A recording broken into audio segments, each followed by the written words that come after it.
બાવળા તાલુકામાં અતિવૃષ્ટિથી પાક જમીન ધોવાણ અંગે ભારતીય કિસાન સંઘ દ્વારા મામલતદારને આવેદનપત્ર પાઠવાયું.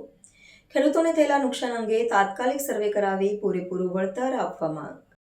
ચાલુ ચોમાસાની સિઝનમાં પડેલા ભારે વરસાદને કારણે બાવળા તાલુકામાં અતિવૃષ્ટિની સ્થિતિ સર્જાઈ છે. અતિવૃષ્ટિના પગલે ખેતરોમાં ડાંગર સહિતના તમામ પાકોમાં મોટા પ્રમાણમાં પાણી ભરાઈ જતા પાકનું કોવાણ થઈ ગયું છે. આ સાથે જ અનેક ખેતરોમાં જમીનનું ભારે ધોવાણ પણ થયું છે, જેના કારણે ખેડૂતોને આર્થિક રીતે મોટું નુકસાન સહન કરવાનો વારો આવ્યો છે.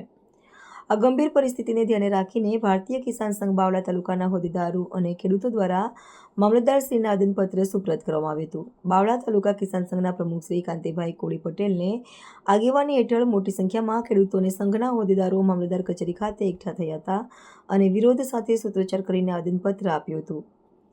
આવેદનપત્ર દ્વારા કિસાન સંઘે સરકારશ્રી સમક્ષ રજૂઆત કરી છે કે અતિવૃષ્ટિથી થયેલા નુકસાન માટે તાત્કાલિક ધોરણે યોગ્ય અને પારદર્શી સર્વે કરવામાં આવે, તેમજ પાકના કોહવાણ અને જમીનના ધોવાણ સામે પીડિત ખેડૂતોને સરકાર તરફથી પૂરેપૂરું અને યોગ્ય આર્થિક વળતર ચૂકવવામાં આવે, જેથી ખેડૂતોને રાહત મળી શકે.